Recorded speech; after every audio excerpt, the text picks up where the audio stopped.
The day of the Sao Paulo Grand Prix started with a driver's parade. Drivers paraded around the track in vintage cars. The Mercedes team showed up in two Mercedes-Benz W113s known as the Pagoda. The 230 SL model is exactly 59 years old since its launch. The Ferrari team paraded in two Ferrari 308 GTS models. The distinctive red stole everyone's eyes, but all the retro cars delighted the audience. It seemed that Verstappen was absent from the whole parade. At the start of the parade, when the drivers were interviewed, Verstappen refused to speak. The race started at 50 degrees Celsius at the asphalt level. So far, Red Bull has performed better than Mercedes in high temperatures, but it seems that now the rule has stopped working. Verstappen finished the race in 6th place and Perez in 7th. Mercedes took the top 2 places on the podium, with Russell winning the first Grand Prix of his career. From the very first lap, there were incidents on the track. There was contact between Daniel Ricciardo and Kevin Magnussen. It was Ricciardo's fault. He touched Magnussen, Magnussen lost control, spun, and hit Ricciardo from behind.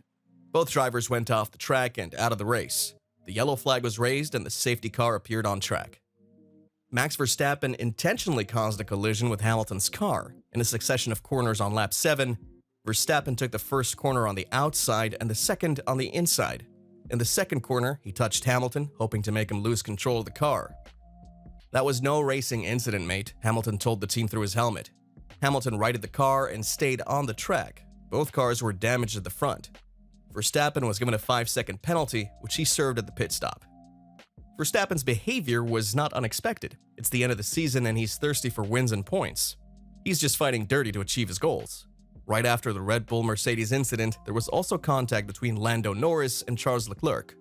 Norris touched Leclerc with one of his front wheels. The blow launched Leclerc off the track and into the guardrail head-on. The McLaren suffered no major damage, so it continued racing. Leclerc also continued the race, but had a slower start. He rejoined the circuit in the 18th position. This was the last place, as Ricciardo and Magnussen left the race. However, the Ferrari driver worked wonders on track and moved up 14 places. Leclerc finished the race in 4th place. He could have finished on the podium if his teammate Carlos Sainz had given him 3rd position on track. Leclerc would not only have finished on the podium, he would have overtaken Sergio Perez and moved up to 2nd place in the driver's ranking. In this situation, it wasn't Sainz who refused to help Leclerc, but the Ferrari team itself. Charles Leclerc asked them at the start of the first lap to think about the points in the rankings. The team understood what Leclerc wanted, but didn't ask Sainz to relinquish his position, on reason that it's too risky. In the same unfair play manner, Max Verstappen refused to give up his place to his teammate.